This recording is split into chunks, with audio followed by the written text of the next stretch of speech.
लेके रहेंगे, लेके रहेंगे। ये जो संगठन है, मैं आपको बता दूं, गैर राजनीतिक संगठन है।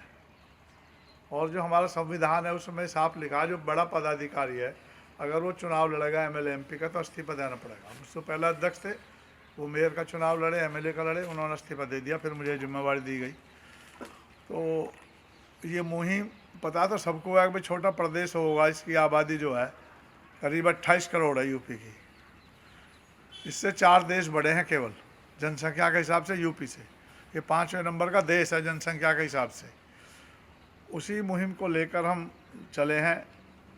पूर्वांचल, पश्चिमांचल और बुंदेलखंड, ये राज्य हम कहते हैं हमारा पैसा वहाँ लगता है, वो कहते हैं कि भाई कहीं और जाता है। पैसा ना पूर्वांचल में लग रहा दोस्तों, ना यहाँ लग रहा। कुछ ताकत है जिनके हाथ में पैसा रह रहा है। वहाँ भी स्कूल बनता है, बाद में 30 साल उसकी छजी लटक जाती है। कम्युनिटी सेंटर बनता है, उसमें सीलिंग आ जाती है। मैं गया हूँ पूरब में भी, वे भी लोग परेशान हैं। एक प्रस्ताव पास करा कि ये प्रदेश बढ़ा, जब वो मुख्यमंत्री थी सूबे की, अगर भाई इसके 4 हिस्सा होने चाहिए, क्योंकि उत्तराखंड अलग हो गया, 1 करोड़ जनसंख्या है।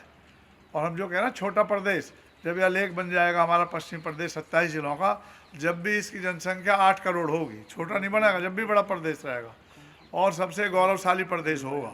क्योंकि यहाँ जो आमदनी के जरिए हैं, चाहे प्रकृति की आमदनी हो, चाहे यहाँ जो हमारे मनोरंजन के साधन हैं, धार्मिक स्थल हैं, देववन है, विदुर कुटी है, हस्तिनापुर है, शुक्रताल है, गंगा जी यहीं से गई हैं, जमुना जी भी यहीं से निकली हैं, भराई के बहुत साधन हैं, नहरें हैं, बहुत उपयोगी हैं। और मैनपुरी तक इसमें आता 6 मंडल है इसमें, और 134 विधायक बनेंगे, 27 एमपी। 6 के 6 मंडलों की मैं आपको विशेषता बताऊं, क्योंकि किसान लोग बैठे हैं। इटावा इसमें नहीं आता, मैनपुरी तक आता। मैनपुरी से शुरू हो जाइए, मैनपुरी, एटा, आगरा, और इधर चलोगे सारी आलू की बेल्टर तुम्हारे अलीगढ़ बुलंदशहर तक चलाइए। जैसे इधर गन्ना होता है मेरठ में, आलू होता है सब में, सबकी अलग अलग विशेषता। लेकिन जब किसान के घर में आलू होता है तो खेत पर सड़ता हो, और जब वो व्यापारी के घर पहुंच जाता है तो उसकी चिप्स बनाता है वो। और चिप्स का पैकेट कितना का आता है फौजी भाई ज़्यादा जानते हैं। उसमें 50 ग्राम होती है, 20 ग्राम, और वो आता है 20 रुपये का, 30 रुपये का। और आलू जब खेत में होता है वो 2 रुपये किलो नहीं पूछता कोई।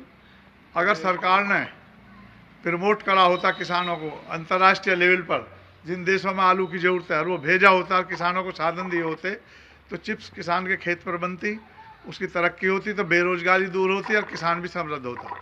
लेकिन सरकार ने 70-75 साल में ध्यान नहीं दिया। अब आगरे में आ जाइए, आगरे का पेठा आपने सुना होगा, वहाँ का जूता देखिए।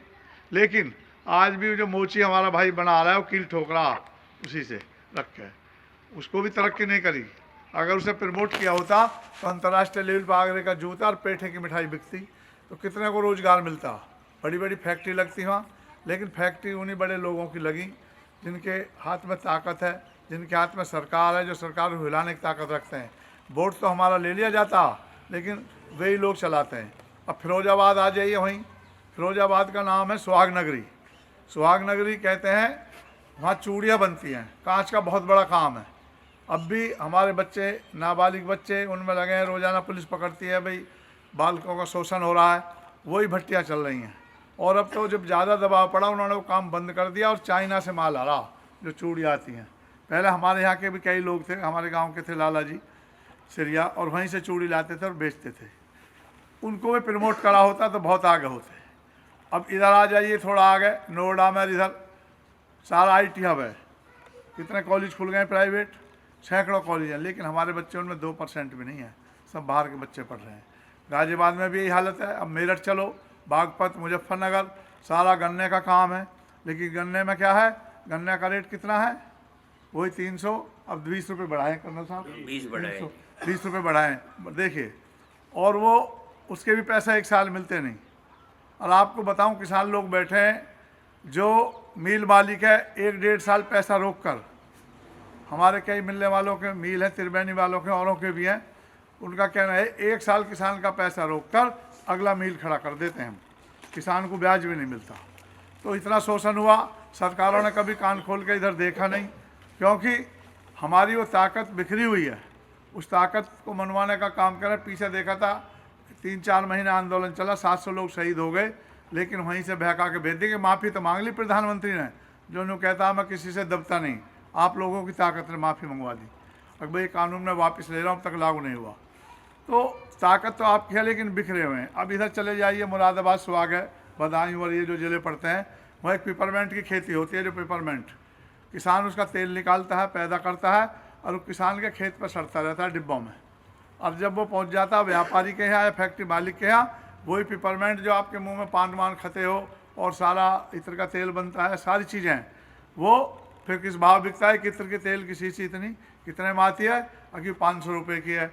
वहाँ भी यहाँ प्रगति मैदान में मेला लगा, 10-10 ग्राम की शीशी 500 तो 2000-3000 की बिक रही थी। तो सारा जो पश्चिम है, अच्छा नदी ले लो, नहर ले लो, इनमें जहाँ नदियाँ हमारी, उनको पानी रोक के वहाँ बिजली घर बनाए जाएँ, डैम बनाए जाएँ, उन पानी का सदुपयोग हो।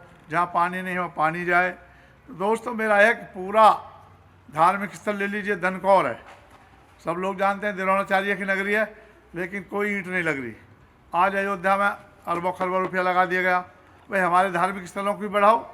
तुम्हारा यहाँ तुम मथुरा में देखिए, कृष्ण जी की जन्मस्थली है, उसे बढ़ाइए, उससे आमदन होगी, पर्यटक बढ़ेगा। लेकिन नहीं, केवल हमारे ऊपर बिल्कुल ध्यान नहीं है। आपके पैसा का मिसयूज हो रहा है। बहुत सारी परेशानियाँ हैं, अगर गिनाऊँ तो सुबह हो जाएगी। उन परेशानियों को देखते हुए हम ये मुहिम में लगे हैं, अपनी ताकत बना रहे हैं। आप लोगों की ताकत बने, हर जिले वाइज हम मजबूत हों और उस ताकत का फिर इस्तेमाल करा जाए। 2019 में हमने यात्रा निकाली, घेराव करा दिल्ली का, जब किसानों ने नोएडा में करा था।